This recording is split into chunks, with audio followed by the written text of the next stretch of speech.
ప్రభు బలలోకి పాల్పంపుల పొందక ముందుగా ప్రభు లేఖనంలో నుండి యోహాను సువార్త 6వ అధ్యాయము, యోహాను సువార్త 6వ అధ్యాయము 53వ వచనం నుండి 58 వరకు మార్చి చదువుకుంటాం. యోహాను సువార్త 6వ అధ్యాయము 53వ వచనం నుండి 58 వరకు మార్చి చదువుకుంటాం. కావున యేసు ఇట్లనెను, మీరు మనుష్య కుమారుని శరీరము తిని ఆయన రక్తము త్రాగితేనే కానీ మీలో మీరు జీవము గలవారు కారు.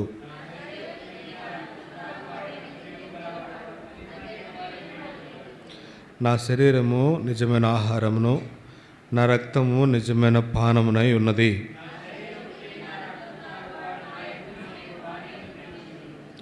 జీవము గల తండ్రి నన్ను పంపిన గనుక నేను తండ్రి మూలముగా జీవించినట్టే నన్ను తినువాడును నా మూలముగా జీవించును.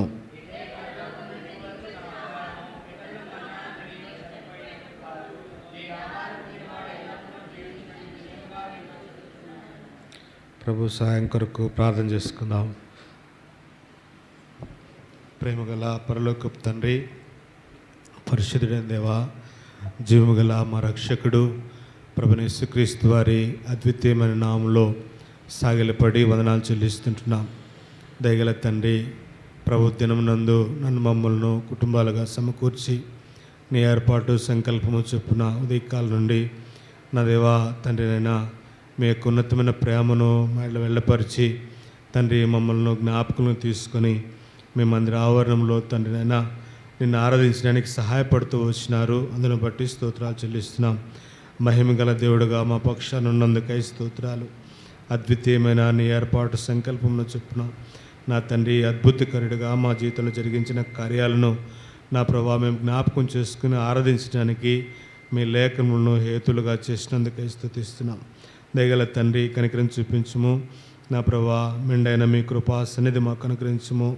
మీ మార్గములను తెలియచేయము.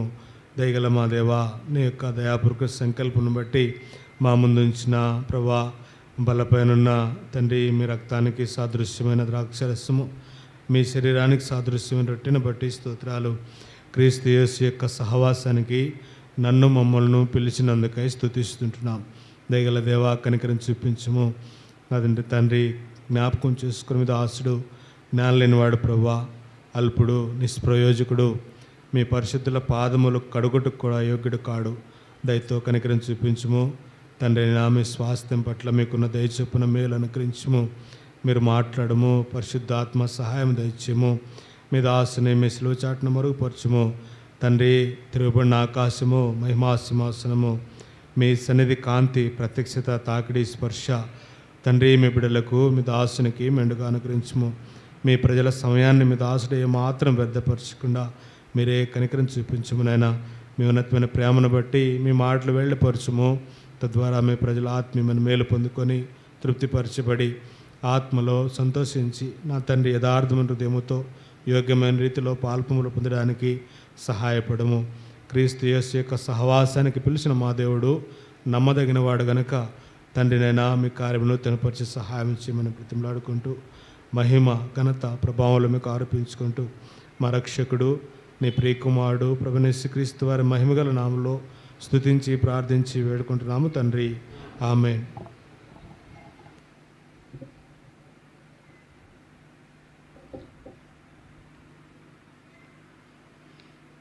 యోహాను సువార్త 6వ అధ్యాయము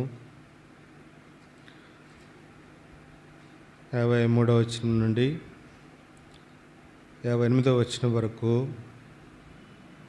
ప్రభువైన యేసుక్రీస్తు వారు పరలోకపు ఆహారం గురించి జ్ఞాపకం చేస్తూ వచ్చినాడు.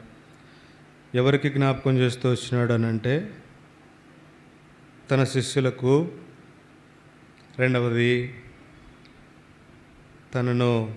తన యందు విమోచింపబడిన ప్రజలకు. ఈ బల చుట్టూ వచ్చినప్పుడు, బల దగ్గరికి వచ్చినప్పుడు జ్ఞాపకం చేసుకోవాల్సిన ప్రాముఖ్యమైన సంగతి ఏంటంటే ఈ బల్ల విమోచించబడిన దానికి గుర్తు, లేదా విమోచింపబడిన ప్రజలు ఆ బల చుట్టూ చేరి రావాలని దేవుని యొక్క సంకల్పంలో ఏర్పాటు చేయబడిన ఈ బల్ల. ఇది అనేక సంఘాలలో లేదు, కానీ ప్రభువు తన దాసులకు ఇచ్చిన గొప్ప ఆధిక్యత. అందులో నిన్ను నన్ను కూడా చేర్చినందుకు ప్రభువుకు మనం ఎంతో రుణస్థులమై ఉంటున్నాం. ఆ సహవాసానికి క్రీస్తునందు మనల్ని పిలుస్తూ వచ్చినాడు. ఇది ప్రతి వారము మనం పాల్పములు పొందుతూ ఉంటున్నాం. అయితే ఈ బల్ల దగ్గరకు వచ్చినప్పుడు మనము విమోచింపబడిన ప్రజలముగా మొట్టమొదట జ్ఞాపకం చేసుకోవాలి. దేని నుంచి విమోచింపబడినాము అని అంటే ఆరాధనలో చూసినాం కదా, దుష్టకాలంలో దుష్టుని నుండి విమోచింపబడినాం. అంటే ఈ దుష్టకాలంలో ప్రభువు చేత మనం విమోచింపబడి ఆయన రక్తము చేత కొనబడి ఆయన స్వాస్థ్యంలో మనం చేర్చబడినాం. ఇప్పుడు ఎవరు పడితే వాళ్ళు ఏ విధంగానైతే ఆ విధంగా ఇది రొట్టె ద్రాక్షరసమే కదా అని పాలపంపులు పొందకూడదు. పొందితే దానికి తీర్పు ఉంది. ఆ తీర్పు దినాన ఎవరు తప్పించుకోలేరు, ఎవరికి అవకాశం లేదు. కాబట్టి ఈ బల్ల దగ్గరికి వచ్చినప్పుడు ఎంతో జాగ్రత్తగా యోగ్యమైన రీతిలో యథార్థంగా మొట్టమొదట ఇది క్రీస్తు యొక్క శరీరం అని నమ్మాలి. నమ్మకం లేకుండా ఆ రొట్టెలో పాల్పంపులు పొందకూడదు. ఇది క్రీస్తు యొక్క రక్తం అని చెప్పి నమ్మాలి. ఎందుకంటే ప్రభువు అనేక అద్భుతాలు చేసినాడు. కుంటి వాళ్ళని బాగు చేసినాడు, కుష్ఠరోగులను బాగు చేసినాడు, లేదా ఇంకా సమాధుల్లో దయ్యం పట్టును బాగు చేసినాడు. అన్ని విధాల అన్ని రూపాంతరం చెందిన కొండపైకి తీసుకెళ్లి శిష్యులకు చెప్పినాడు. కానీ అవన్నీ చెప్పలేదు. ఇక్కడేం చెప్పినాడు?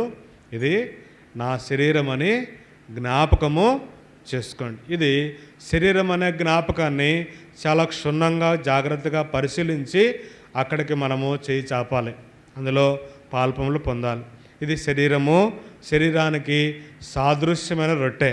రెండవది, ఇది నా రక్తమునైన క్రొత్త నిబంధనని ఇది నూతనంగా ప్రభు నీతో నాతో చేసిన నిబంధన. ఈ ఓడలో, ఈ సంగమన ఓడలో నిన్ను చేర్చినాడు. దీనికి ఆయన నాయకుడు, ఆయన నడిపించేవాడు. ఈ సంఘము కట్టబడింది మొదలుకొని నేటి వరకు ఎవరు ఏ రీతిగా నడిపింపబడుతున్నారు, ఏ విధంగా ఇక్కడ పరిచర్యలు కొనసాగుతున్నాయి, ఏ విధంగా ప్రభు యొక్క ఉద్దేశాలు ఉంటున్నాయి, ఎవరికి అంతుపట్టదు. ఇది జరుగుతూ వచ్చింది, క్రమంగా జరుగుతూ ఉంటుంది. ప్రభువు రాకడ వరకు కూడా జరుగుతూ ఉంటుంది.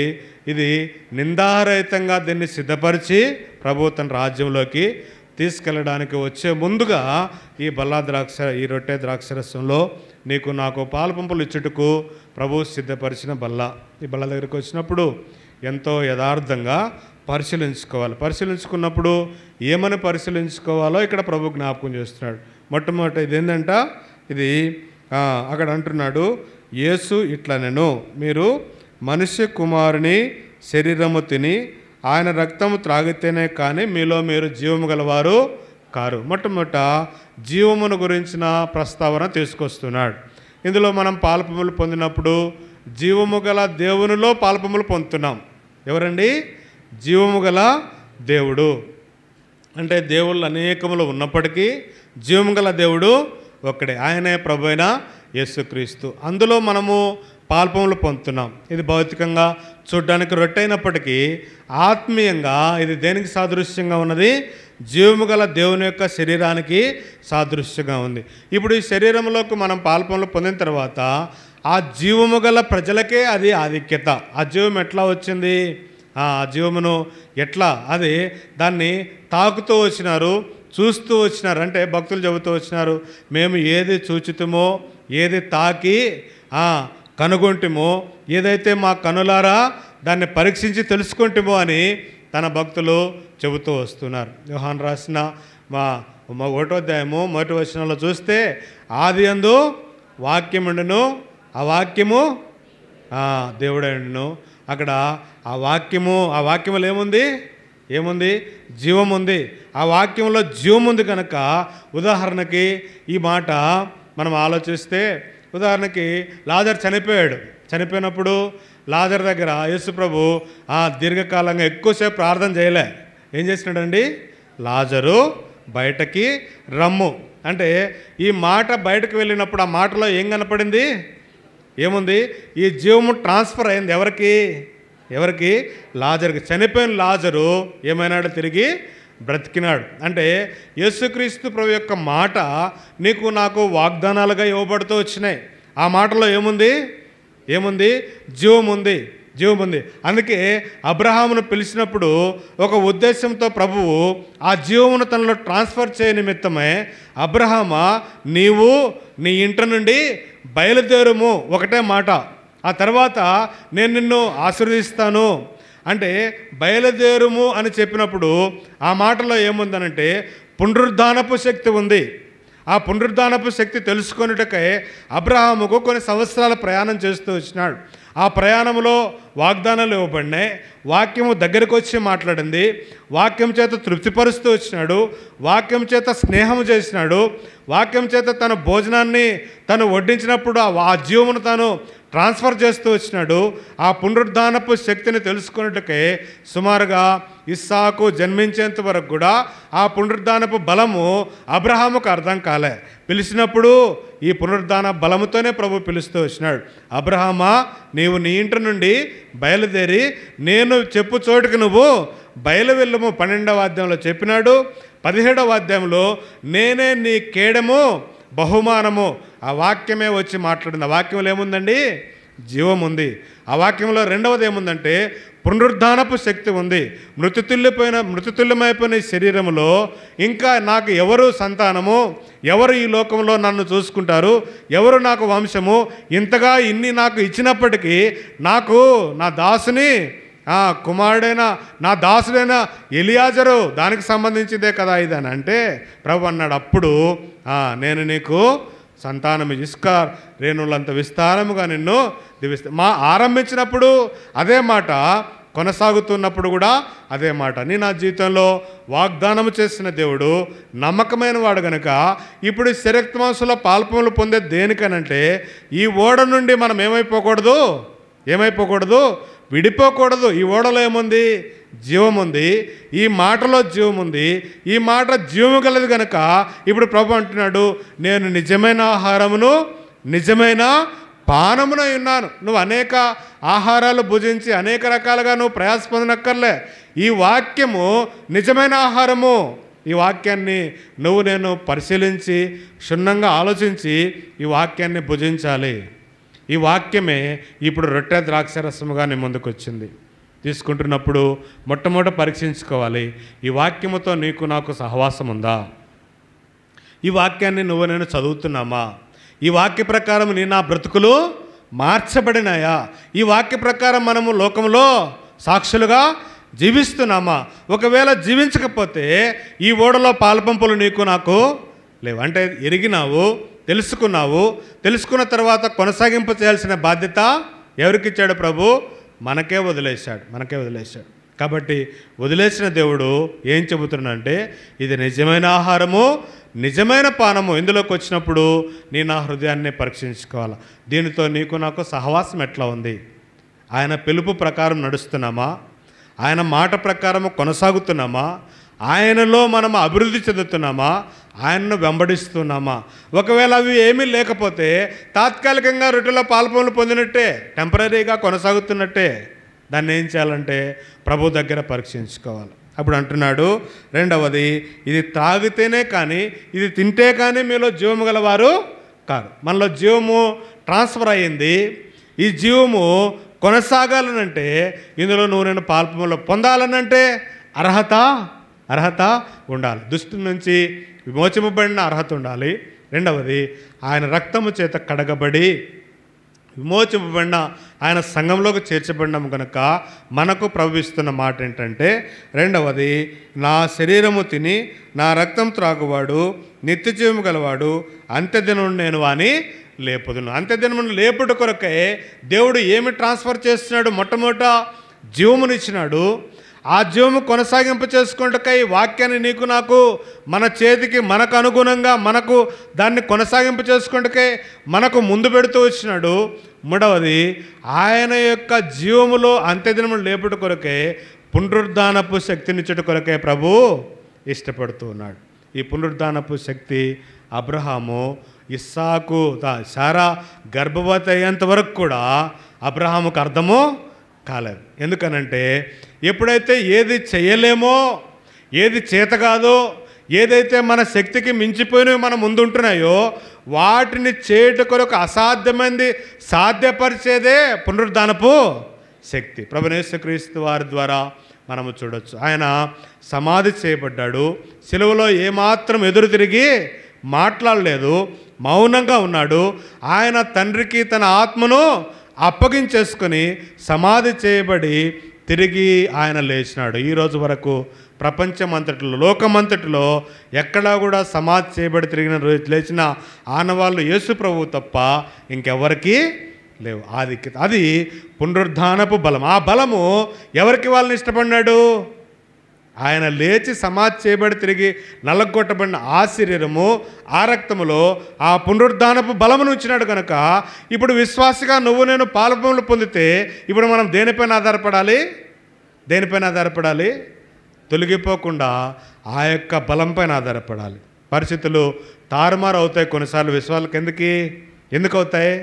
ఎందుకు అవుతాయంటే నీవు ఆ బలమును రుచి చూచి నిమిత్తమై, ఆ బలం యొక్క శక్తిని తెలుసుకొని నిమిత్తమై ఏం చేస్తాడంటే మహిమగల దేవుడు కొన్నిసార్లు పరీక్షిస్తాడు.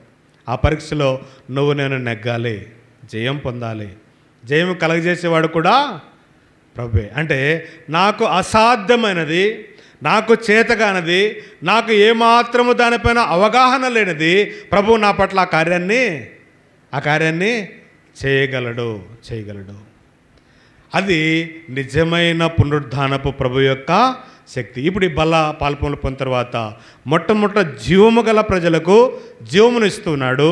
రెండవది ఆయన యొక్క పునరుద్ధానపు బలమును దాన్ని సూచిస్తూ ఉంది. అందుకే ఇక్కడ అంటాడు, అంతదేమున వానిని నేను లేపుదును. మేఘాలు వస్తాయి. నేను అనుకుంటాను కొన్నిసార్లు ఫ్లైట్లో ప్రయాణం చేస్తున్నప్పుడు ఇటు చూస్తే ఏముంటాయండి?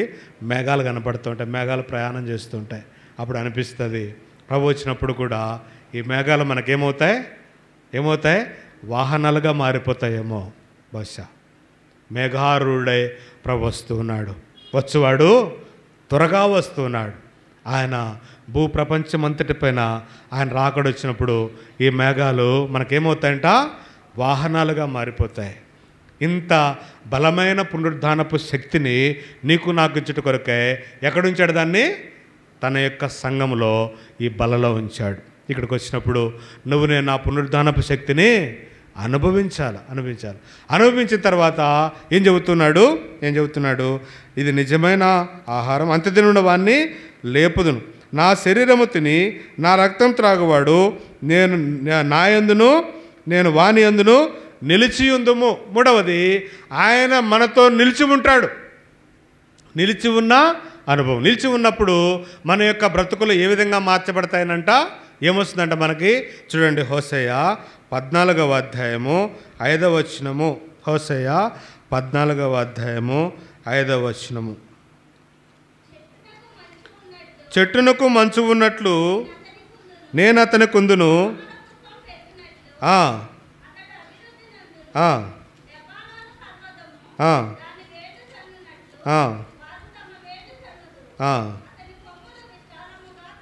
అతని కొమ్మలు విశాలముగా పెరుగును. ఎప్పుడైతే దేవుని ఎదుట నువ్వు నేను యథార్థమైన స్థితిలో ఒప్పుకొని ప్రభు దగ్గరికి వస్తామో అప్పుడు అంటున్నాడు 14వ అధ్యాయం 1వ వచనంలో చూస్తే, ఇశ్రాయేలు నీ పాపము చేత నీవు కూలితివి కనుక నీ దేవుడైన యెహోవా తట్టు తిరుగుము.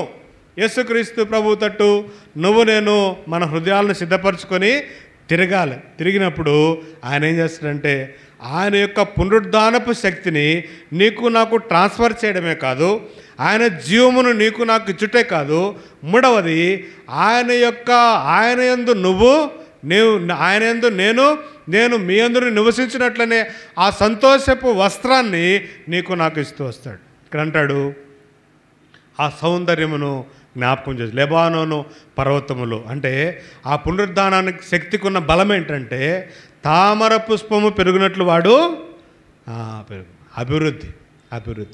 నేను ఆ జీవితంలో సమాధానం. అందుకే 14వ అధ్యాయము యోహాను సువార్త 27వ వచనము. 14 యోహాను సువార్త 27వ వచనము చదవండి ఎవరైనా. శాంతి మీకు అనుగ్రహించి వెలుచున్నాను, నా శాంతిని మీకు అనుగ్రహించున్నాను. లోకం ఇచ్చినట్టుగా నేను మీకు అనుగ్రహించట్లేదు. మీ హృదయములను కలవరపడనీకుడి. ఇప్పుడు ఈ లోకంలో నీకు నాకు ఏమొస్తుందండి? ఏమొస్తుంది? కలవరం వస్తుంది. కలవరం వచ్చినప్పుడు ఏ శక్తి కావాలి మనకి? ఎవరి శక్తి కావాలి? ప్రభు యొక్క పునరుద్ధానపు శక్తి కావాలి. ఎందుకనంటే ఈ దేహంలో, ఈ శరీరంలో నువ్వు నేను ఏమైపోద్దండి? ఏమైపోద్దంటే నిరాశ, నిస్పృహ. దీన్ని బట్టి ఈ శరీరం ద్వారా అనేకమైన శ్రమలు లోకంలో కలుగుతూ వస్తాయి. అయితే ఆ టైంలో ఎవరి శక్తి కావాలి?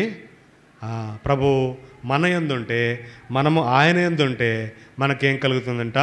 లెబానోను పర్వతం అనుకున్నట్లు. అంటే దేవుని యొక్క పనులన్నీ ఎట్లా ఉంటాయంటే ఆరంభంలో చాలా కొంచెమే. ఆయన యొక్క కార్యాలు జరిగే కొద్దీ అభివృద్ధి ఒక్కసారి వచ్చి పడింది అనుకోండి, ఆ దేవుని కార్యాలు కాదు. దేవుని కార్యాలు ఎట్లా ఉంటాయి? క్రమక్రమంగా దీవించబడతాం.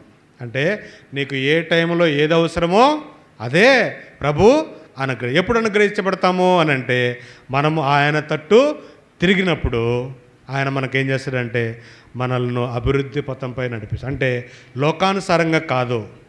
ఈ యొక్క చెప్పబడిన మాట లెబానోను పర్వతం అనుకున్నంత సౌందర్యము.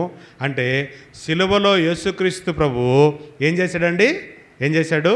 ఎంత నిబ్బరంగా నిలబడ్డాడు ఆయన. ఆయన పైన ఉమ్మివేస్తున్నారు, కొరడాలతో కొడుతున్నారు, హేళన చేస్తున్నారు, ఆయన్ను ఇబ్బంది పెడుతున్నారు. ఆయన పక్కలో బల్లెపోటు, చేతులకు కాళ్ళకు మేకులు. ఆ టైంలో కూడా ప్రభు ఎదురు తిరిగి మాట్లాడా? నిబ్బరంగా ఉన్నాడు, ధైర్యంగా ఉన్నాడు, తండ్రి వైపు చూస్తున్నాడు. ఆయన తండ్రి కుడిపార్శ్వమున ఆసీనుడైనాడు. ఇంత గొప్ప రక్షణ తీసుకొచ్చినాడు.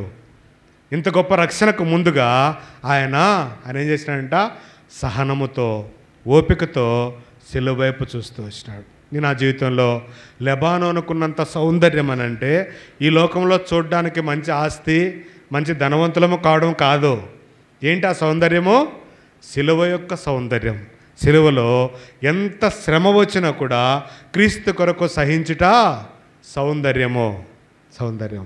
అది ఆత్మ యొక్క సౌందర్యము. అందుకే ఆయన తట్టు తిరిగితే ఆయన ఏమిస్తాడంట? పునరుద్ధానపు శక్తితో పాటు ఆయన ఓర్పును, సహనమును, సిలువలో సహించగలిగే శక్తిని ఇస్తాడు. అందుకని పౌలు ఏమంటాడంటే, ఇదివరకే నేను గెలిచితే నేను పోరాటము చేయట్లేదు. ఇప్పుడు ఏముందంటే నా ముందు క్రీస్తు యొక్క పునరుద్ధాన బలమును ఎరుగు నిమిత్తమై వెనుక ఉన్న వాటిని మరిచి ముందున్న దాని కొరకే వేగిరముగా పరిగెడుచున్నాను. అంటే ఆ పునరుద్ధానపు బలములో మొట్టమొదట ఆయన స్వరం వినాలా, ఆయన యొక్క ఆజ్ఞలకు గుర్తించాలా, ఆయన మాట ప్రకారము జీవించాలా, ఆయన యొక్క శక్తిని వాక్యం ద్వారా అంతరంగంలో పొందుకొని ఇప్పుడు సిలువలో ఉన్న సౌందర్యాన్ని నేను లోకములో అనుభవించాలా. ఇది ఆత్మీయమైన విజయము, ఆత్మీయమైన సౌందర్యము. యేసుక్రీస్తు ప్రభు నమ్ముకుంటే చాలామంది అంటారు, నాకు ఉద్యోగం రావాలా, యేసు నమ్ముకున్నందుకు వచ్చింది. తప్పు. నాకు అవి వచ్చినాయి, ఆస్తి వచ్చింది, పేరు ప్రఖ్యాతులు వచ్చినాయి, చాలా భూమి సంపాదించిన యేసు నమ్ముకుంటే కాదు. యేసు నమ్ముకుంటే నిబ్బరమైన ఆత్మీయమైన సౌందర్యాన్ని ఇస్తాడు. అది సిలువ సౌందర్యము. శ్రమలలో కూడా ఉదాహరణకి ఏం కోరుకున్నాడు లోతు ఏం కోరుకున్నాడు? సొదొమ గొమొర్ర పచ్చదనాన్ని కోరుకున్నాడు. అబ్రహాము ఎడారిలో ఉన్న గుడారాన్ని కోరుకున్నాడు. ఇద్దరి మధ్య ఎవరికి పునరుద్ధానపు శక్తి ఉంది? అబ్రహాముకు ఉంది. చూడ్డానికి ఎడారి, గుడారము ఒక చిన్న గుడారము, చూడ్డానికేమో ఎడారి, పచ్చదనము లేదు, మంచి పేరు ప్రఖ్యాతులు లేవు. లోతు అయితే పచ్చని ఎడారి, ఎంతో ఉన్నతంగా ఉంది, మంచి గుడారంలో ఉన్నాడు, మంచి పేరు ప్రఖ్యాతులు ఉన్నాయి, లోకానుసారంగా అన్నీ వచ్చేసినాయి, అన్నిటితో పాటు నాశనం కూడా వచ్చేసింది. ఇప్పుడు లెబానోనుకున్న సౌందర్యం ఎవరికుంది? చూడ్డానికి భౌతికంగా గుడారమే, ఎడారే, కానీ సౌందర్యం ఎవరి దగ్గర ఉంది? అబ్రహాము దగ్గర ఉంది. అతిథులు వచ్చినప్పుడు ఎవరు ఆతిథ్యం ఇచ్చారు? అబ్రహాం ఇచ్చాడు. ఆ టైంలో లోతు ఆ యొక్క గవిని ఎదుట కూర్చొని ఉండేనని రాయబడింది. అంటే ఏమి నేర్చుకున్నాడు లోతు? ఏమి నేర్చుకున్నాడు అబ్రహాము గుడారములో ప్రభు యొక్క వాక్యాన్ని నేర్చుకున్నాడు, మర్యాద నేర్చుకున్నాడు, ఆతిథ్యం నేర్చుకున్నాడు, గౌరవించడము, ప్రభుతో హత్తుకునడం నేర్చుకున్నాడు, గుడారం వాకిట పంచుకొని ఉన్నాడు ప్రభు కొరకు. లోతు సొదొమ గొమొర్రాలో ఉన్నాడు, నాశనం నేర్చుకున్నాడు. ఆ యొక్క గుడారంలో ఎంతో పాపముతో నింపబడిన వెనుక్క తిరిగే స్వభావము ఆయన భార్య ద్వారా నేర్చుకున్నాడు. అక్కడ నీతిగా ఉన్నప్పటికీ గవిని బయట కూర్చొని ఉన్నాడు. అతిథులు వచ్చినప్పుడు లోపలికి రండి అని చెప్పడానికి ఆ యొక్క మనస్సు రాలేని స్థితిలోకి వెళ్ళిపోయాడు. ఇది నాన్న యేసుక్రీస్తు ప్రభువునందు విశ్వాసం ఉంచిన నీకు నాకు ఏ సౌందర్యం ఉంది? 4వది అంటాడు, నేను తండ్రిని పోలి నడుచుకున్న ప్రకారం మీరును నన్ను. ఎవరు మీరు అని అంటే, ఎవరైతే ఆ రొట్టె దగ్గరకు వచ్చారో, ఎవరైతే ఆ ద్రాక్షరసంలో పాల్పొలు పొందుతున్నారో వాళ్ళకు జీవం ఉంది, వాళ్ళకు పునరుద్ధానపు శక్తి ఉంది, అది నిజమైన పానము ఆహారం అని చెబుతున్నాడు. 3వది ఆయనతో సంబంధం ఉంది. 4వది ఆయన్ను పోలి నడుచుకునే అనుభవం ఉంది. ఆయన ఎట్లా నడుచుకుంటూ వెళ్ళాడు? శిలువ దగ్గరికి బాహాటముగా, ఆయన మీద ఎన్ని నేరాలు మోపినప్పటికీ సింహం వలె ధైర్యముగా శిలువ దగ్గరికి వెళ్ళాడు. ఆ యొక్క శరీరం 2 భాగాలు అయిపోతున్నప్పటికీ తండ్రికి ఆత్మను అప్పగించుకున్నాడు. శరీరము కేవలం నిష్ప్రయోజనము, ఆత్మ జీవము గలది. ఆ శరీరాన్ని ఎవ్వరూ ఏమీ చేయలేకపోయారు. ఎందుకనంటే పరిశుద్ధాత్మ శరీరములో నివసించాడు కనుక ఆ శరీరము తిరిగి లేపబడింది. సర్వశక్తి గల దేవుడు ఆధిక్యత ఎవరికి ఇచ్చాడండి? ఎవరికి ఇచ్చాడు? సంఘానికి ఇచ్చాడు. సంఘంలో నీకు నాకు ఆధిక్యత ఇచ్చాడు. దాన్ని ఏం చేయాలంట? కొనసాగింప చేయాల. చెట్టునకు మంచు ఉన్నట్లు నేను అతనికి కుదను. చెట్టుకు మంచు ఉంటే ఎట్లుంటుంది? చెట్టు ఎట్లా ఉంటుంది? పచ్చగా ఉంటుంది చూడ్డానికి. ఆ చెట్టును దేంతో పోల్చాడానంటే, ఎవరైతే ఆ జీవం ఉందో, ఎవరైతే ఆ జీవంలో పాల్పొలు పొందారో, ఎవరైతే ఆ పునరుద్ధానపు శక్తిని పొందారో, ఎవరు ఆయనతో సహవాసం చేస్తూ కొనసాగుతున్నారో వారి యొక్క ఆత్మీయతకు చెట్టునకు మంచు ఉన్నట్లు నేను అతనికి ఉందనే మాట ప్రభు కలిగి ఉంటాడు. మా నాన్న చదువుకోలేదు, నాకు అప్పుడు అర్థం కాలేదు, ఇప్పుడు అర్థమవుతుంది అనమాట. ఏం చదువుకోలేదు, సంతకం పెట్టగలడు అంతే. ప్రభుని నమ్ముకున్నాడు. నేను చిన్నగా ఉన్న టైంలోనే నమ్ముకున్న తర్వాత ఆయన ప్రార్థన చేసేవాడు. ఎప్పుడు నేను ప్రయాణం చేస్తున్నప్పటికీ ఊరు నుండి ఎటన్నా ప్రయాణం చేస్తుంటే ఇక్కడ రా అని చెప్పి ప్రార్థన చేస్తాడు. చేసినప్పుడు ఆయన ఈ మాట ఉపయోగిస్తాడు అన్నమాట. ఆయనకు చదువు రాదు కానీ వాక్యాలన్నీ గుర్తుపెట్టుకుంటాడు. ప్రార్థన చేసినప్పుడు చెట్టునకు మంచు ఉన్నట్లు నేను అతనికి ఉందన్న మాట బిడ్డపక్షాన్ని నెరవేర్చు ప్రభా అని ప్రార్థన చేస్తాడు. నాకు ఇప్పుడు అనిపిస్తుంది నిజంగా ఏమీ తల్లిదండ్రులు ఇవ్వకపోయినప్పటికీ ఏమిచ్చాడండి? ఏమిచ్చాడు? ప్రభువైన యేసుక్రీస్తును దేవునిగా నాకు పరిచయం చేస్తూ వచ్చినాడు. ఆయన ప్రార్థన నిజంగానే ప్రభు యొక్క సన్నిధి నేర్చుకోవడానికి, ప్రభు యొక్క మార్గం తెలుసుకోవడానికి ఆ సౌందర్యాన్ని నీకు నాకు ప్రభు ఇస్తాడు. ఆ ప్రార్థన మన జీవితంలో ఉండాలి. అందుకే మోసే నీ మార్గాలు నాకు తెలుపు. ఆ మార్గము ఎక్కడయ్యా? నీ మార్గం ఎక్కడుంది? ఆ సిలువ మార్గం. అది మార్గంలోకి వచ్చి నువ్వు తట్టుకోలేవంటే లేదు ప్రభా నిన్ను చూడాలన్నాడు. అయితే నీ ఎదుట ఒక బండ ఉంది, ఆ బండ దగ్గర నిలబడు. ఆ బండ ఎవరు? క్రీస్తు. ఆ బండలో జీవం ఉంది. ఆ బండ బలమైనది. ఆ బండ మార్పు చెందదు. ఆ బండ దుర్గముగా ఉంటుంది. ఆ బండ మీద నువ్వు నిలబడగలిగితే అక్కడి నుండి నువ్వు నన్ను చూసినప్పుడు నా వెనుక పార్శ్వం నీకు కనపడినప్పుడు వెనక ఏమేమి కనపడుతున్నాయి? దయ, కనికరము, 1000 మంది కృప చూపే ఆ యొక్క సౌందర్యము మోసే చూశాడు. చూసి తండ్రి నీవే నా దేవుడవు, నేను నిన్ను వెంబడిస్తా, నా బ్రతుకెంత, నేనెంత. దావీదు అంటాడు నేను ఎంతటి వాడను, ఇంతగా నన్ను ఆశీర్వదించుటకు నేను ఎంతటి వాడను. గొర్రెల మందల నుండి తీసుకొచ్చి ఇంతగా ఆశీర్వదించి నేనే పాటి వాడను. ప్రభు నన్ను ఏ విధంగా ఎన్నుకున్నాడు? ఉచితంగా జీవం ఇచ్చాడు, ఉచితంగా పునరుద్ధానపు బలం ఇచ్చాడు. దాన్ని తెలుసుకొని దాన్ని అనుభవించాలని సంఘంలో నన్ను చేరుస్తూ వచ్చినాడు. ప్రియులారా, ఈ మధ్యాహ్న కాల సమయంలో ఆ బల్ల విమోచింపబడిన ప్రజలకు అందులో ఏమేమి పెట్టాడండి? మొట్టమొదట జీవం ఉంచాడు. రెండవది అది నిజమైనదని చెబుతూ ఉన్నాడు. మూడవది దాంట్లో ఇంకేమి ఉంచాడు? పునరుద్ధానపు శక్తి, అంత్యదినాన్ని లేపేదానికి శక్తిని పెట్టాడు. నాలుగవది ఆయన ఇంకేం పెట్టాడంట? ఏం పెట్టాడు? ఆయన దాన్ని ఆయనలో నివసించేంట యోగ్యతనిచ్చాడు. ఆయన మన యందు, మనం ఆయన యందు. ఇప్పుడు ఈ అనుభవంలో నుండి బయటకు వెళ్ళిపోతే ఓడలో ప్రవేశం లేదు. ఓడ బర్త్ డెత్, మధ్యలో ఏముంది? మధ్యలో టైం. ఇప్పుడు పుట్టినాము, తర్వాత డెత్ ఉంది, మధ్యలో ఏంటిది? పారామీటర్ ఏంటి? BTD అంటే బర్త్, టైము, డెత్. ఎవరైనా ఒకవేళ టైం కొనాలని కన్నా దేవుడు చెప్పింటే ఎవరు కొనేటోళ్ళండి? టైం కొనాలంటే కొనరా? 5 నిమిషాలకి ఇంత అని పెడితే 5 నిమిషాలకి ఇన్ని మిలియన్స్ అని పెట్టారు అనుకో, ఎవరు కొంటారు? ఫస్ట్ ఎవరు కొంటారండి? డబ్బులు ఉన్న వాళ్ళందరూ కొంటారు కదా. కానీ టయానికి రేటు ఫిక్స్ చేయలేదు ప్రభు. ఏం చేశాడు? ఆయన టైమును ఆయన స్వాధీనంలో ఉంచుకున్నాడు. ఎవరి స్వాధీనంలో ఉంది టైము? ఎవరి స్వాధీనంలో ఉంది? సర్వశక్తి గల దేవుని యొక్క స్వాధీనంలో ఉంది. అందుకే ఆయన అన్నాడు, ఇదిగో వచ్చున్నవాడు త్వరగా వచ్చున్నాడు. అంటే ఇప్పుడే వస్తున్నాడనే ఆ తీర్మానంతో నేను ప్రయాణం చేయాలి. త్వరగా వస్తున్నాడు నా ప్రభు అనే సిద్ధపాటు కలిగి ప్రయాణం చేయాలి. ఇప్పుడు మనం అందరం ఎందులో ఉన్నాము? కొంతమంది డి వెళ్ళిపోయినారు. బి అయిపోయింది, టీ అయిపోయింది, డి కూడా అయిపోయింది కొంతమంది జీవితంలో. బి అంటే బర్త్, టీ అంటే టైము, డి అంటే డెత్. అయిపోయినాయి, 3 అయిపోయినాయి కొంతమందికి.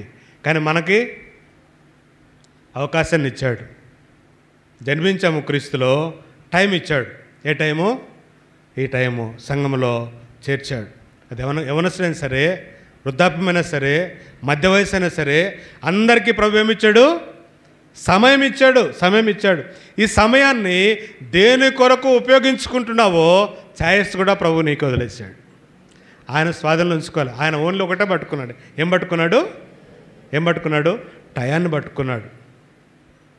ఒకవేళ టైము గన ఇంత రేట్ అని ఫిక్స్ చేసింటే లోకంలో అనేక మంది డబ్బులన్నీ అదే పెట్టుకుందరేమో ధనవంతులు. కానీ ప్రభు టయాన్ని తన స్వాధీనంలో పెట్టుకున్నాడు. ప్రతి క్షణము కూడా వెళ్ళిపోయింది, మళ్ళీ నీ జీవితంలో రాదు. ఈ క్షణము ఎన్ని క్షణాలండి? ఎన్ని క్షణాలు సంవత్సరానికి? ఒక రోజుకు లెక్కేయండి. ఎన్ని క్షణాలు? 1 మినిట్కి ఎన్ని క్షణాలండి? 60 క్షణాలు, అంతేనా? గంటకి ఎన్ని? తర్వాత మీరు లెక్కేసుకోండి వెళ్ళి. ఎన్ని క్షణాలు ప్రభువు కొరకు మనము జీవిస్తున్నాము, ఎన్ని క్షణాలు లోకము కొరకు జీవిస్తున్నాము. ఎక్కడుంది మన సిచ్యువేషన్, మన పొజిషన్ ఏంటి? ప్రభు యొక్క రక్తము నీ కొరకు నా కొరకు చిందించబడి ఆ టయాన్ని నాకు ఇచ్చాడు. జ్ఞాపకం చేసుకొని ఆయనలో కొనసాగాలి, ఆయనలో వర్ధిల్లాలి, ఆయన ఎందు స్థిరపడాలి. ఎందుకనంటే ప్రభువు ప్రేమస్వరూపి. ప్రేమ చేత ఈ దినము కూడా మనకు అనుగ్రహించాడు. ఈ దినం కూడా ఆ ప్రేమను వెళ్ళపరిచినాడు. తెలుసుకోవాల్సింది నేను ఆయన పునరుద్ధానపు బలమును అనుభవించాలా, ఆయనతో ఐక్యపరచబడాలా, ఆయన జీవమును ఇతరులకు ప్రకటించాలా, ఆ జీవమును నేను అనుభవించాలా వ్యక్తిగతంగా. ఎవరి బరువు వాళ్ళే మోసుకుంటారు కదా. చూడండి, గలతీలకు రాసిన పత్రిక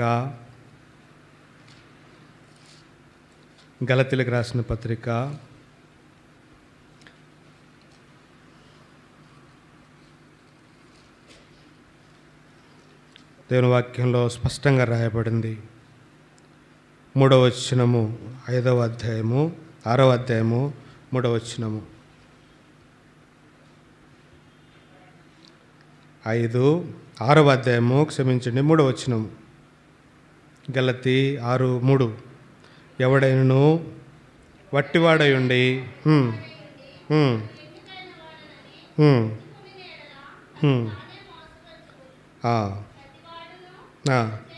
తాను చేయి పనిని పరీక్షించి చూచుకొనవలెను. అప్పుడు ఇతరుని బట్టి కాక తనని బట్టి తనకు అతిశయం కలుగును. ప్రతివాడును తన బరువు తానే భరించుకునవలెను కదా. మనము ఎంత వెయిట్ పెరుగుతామో అంత ఎవరు అనుభవించాలండి? ఎవరు అనుభవించాలి? వేరే వాళ్ళు అనుభవించరు. మన బరువు ఎవరు అనుభవించాలి? మనదే మనమే అనుభవించాలి. కాబట్టి ఇప్పుడు ఏముంది ఇక్కడ అంటున్నాడు, మనము అతిశయించడానికి మనం చేసే పనే చాలా ప్రాముఖ్యమైనది. అంటే ఈ టైంలో ప్రభు అంటాడు, నేను అన్నీ చేయగలను, నేను అన్నీ గొప్ప అని అనుకుంటే ఉపయోగము, ఎన్నిక లేకపోయినా ఎన్నికైన వాడిని అనుకుంటే ఉపయోగం లేదు. ఎన్నికలో ఉండాలి, ఎన్నికలో అనుభవించాలి, దేవుని యొక్క సత్యాన్ని అనుభవించాలి. నేను క్రీస్తుని నమ్ముకున్నాను అని అంటే మొట్టమొదటి క్రీస్తు యొక్క జీవము నాలో పని చేయాలి. రెండవది ఆయన పునరుద్ధానపు శక్తి నాలో పని చేయాలి. మూడవది ఆయన నా యందు నివసించేటట్టుగా సాక్ష్యము తెలియచేయాలి. నాలుగవది ఆయన చేసినట్టే నేను చేయగల. ఇది సౌందర్యం. దీన్ని అంటాడు, చెట్టునకు మంచు ఉన్నట్లు నేను అతనికి ఉన్నాను. అతడు అభివృద్ధి చెందుతాడు. ఎట్లా అంటే ఎంతో ఉన్నతమైన ఆత్మీయమైన అభివృద్ధి పొందు. అప్పుడు దేవుని వాక్యము ఇంకా చదవాలి, ఇంకా నేర్చుకోవాలి. దేవుడు మాట్లాడు, దేవునితో సంబంధం కలిగి ఉండాలి, దేవునికి ఏర్పాట్లో ఉండాలి, దేవుని బిడ్డలముగా కొనసాగాలని ఆశ పుడుతుంది. లేకపోతే ఏముంటుంది? లేకపోతే వాక్యము అర్థం కాదు, వాక్యము ఎక్కువసేపు చదవబుద్ధి కాదు. దాన్ని ఏమంటారంటే మొట్టమొదట బలహీనులు, తర్వాత రోగులు, ఆ తర్వాత నిద్రించేవారు. రోగం వచ్చింది, మొట్టమొదట నీరసంగా ఉంది. తర్వాత నీరసం ఉన్నప్పుడు ఏం చేయాలి? గుర్తించాలి. నీరసం ఎందుకు వస్తుంది? ఎక్కడో బలహీనత ఉంది. గుర్తించితే ఏమవుతుంది? ట్రీట్మెంట్ తొందరగా తీసుకుంటాము, బాగుపడతాం. లేకపోతే రోగము ముదురుతుంది. ఇప్పుడు రోగం ముదిరిందనుకో, నిద్రించుట అంటే ఎడబాపుట అంటే రాను లోకంలోకి జోగిపోయే అవకాశము ఉంది. కాబట్టి ప్రభు ఈ బల్ల ఇచ్చింది ఎందుకనంటే ఆయన జీవము నీలో నాలో ఉండాలా, ఆయన పునరుద్ధానం ఉండాలా, ఆయన పునరుద్ధాన శక్తిని అనుభవించాలా, ఆయన వలే లోకంలో మనము ప్రజెంట్ చేయగలగాల, ఆయన యొక్క మరణ పునరుద్ధాన బలములో కొనసాగాల. అది ఆత్మీయమైన సౌందర్యము. దేవుని వాక్యమును అలా అర్థం చేసుకుంటే చెట్టునకు మంచు ఉన్నట్లు ఆయన ఎప్పుడు నీ వెంట నా వెంట ఉంటాడు. అంటే దేవుని సన్నిధిలో మనం అప్పుడు ఏం చేస్తామంటే ప్రార్థనా పరులుగా మార్చబడతాం. ప్రార్థనా పరులు ఎక్కువ ఉంటే ఆ స్థలం ఏమవుతుందండి? ఆ స్థలం ఏమవుతుంది? మొట్టమొదట రూపాంతరం చెందుతుంది. ఆ స్థలంలో అభివృద్ధి ఉంటుంది. ఆ స్థలంలో ఆత్మీయత మాత్రమే ఉంటుంది. లోకం అక్కడ జీవించదు. ప్రార్థన అనేది దేవుని యొక్క తోడుకు సమానము. దేవుని యొక్క ఒక వ్యక్తి గురించి ప్రార్థన చేస్తే మనం ఏమిస్తున్నట్టు? గిఫ్ట్ ఏమిస్తున్నట్టు? దేవుని యొక్క హస్తాన్ని తనకు ఇస్తున్నట్టు. అంటే దేవుని యొక్క తోడు కోరుకుంటున్నట్టు. పిల్లరా, ఈ మధ్యాహ్న కాల సమయంలో ప్రభు యొక్క బల దగ్గరికి చేరువచ్చినప్పుడు మన హృదయాన్ని మనము దేవుని కొరకు ఎంతగా మనము జీవిస్తున్నాము, మన హృదయాన్ని పరీక్షించుకొని బల దగ్గరికి వచ్చినప్పుడు యోగ్యమైన రీతిలో దేవా విశ్వసించాలి, ఇది నీ శరీరము, ఇందులో జీవం ఉంది, ఇందులో పునరుద్ధాన బలం ఉంది, ఇందులో నీవు తండ్రి మూలంగా జీవించినట్టు నేను జీవించాలనే కోరిక ఉంది, ఇది అంత్యదినాన లేపే అనుభవం ఉంది. ఇందులోకి వచ్చినప్పుడు నేను పరీక్షించుకోకుండా ఏదో రొట్టె కదా రాక్షస తీసుకుంటే నేను తిరిగి దుష్టుడి చేతిలోకి పడిపోతాను. దుష్టుడు నన్ను ఏం చేస్తాడంటే పట్టి పీడించి నష్టపరుస్తాడు. తద్వారా నేను బలహీనుణ్ణి, రోగిని, నిద్రించువాని. ఈ 3 పతనాల నుండి తప్పించుకునే నిమిత్తమై యోగ్యంగా ప్రభుత్వంలో బ్రతిమలాడుకోవాలి. ప్రభువా నన్ను కనికరించు. ఎందుకనంటే ఎన్నిక కాకపోయినా ఎన్నికైనామని చెప్పి భ్రమలో వద్దు. ఏమవ్వాలండి? ఎన్నికైన వారమని, మన బరువు మనమే భరిస్తున్నామని, గుర్తించి క్రీస్తు యొక్క పనులను మనము సహించి చేయగలిగేటట్టు ప్రభుత్వంలో ప్రార్థన చేసుకొని ఆ హెచ్చరికను కలిగిన వారమై యోగ్యమైన రీతిలో బల దగ్గరికి వచ్చినట్లు ప్రభు మనకు సహాయం చేయనుగాక. మొకరిద్దాం, ప్రభు వైపు చూద్దాం.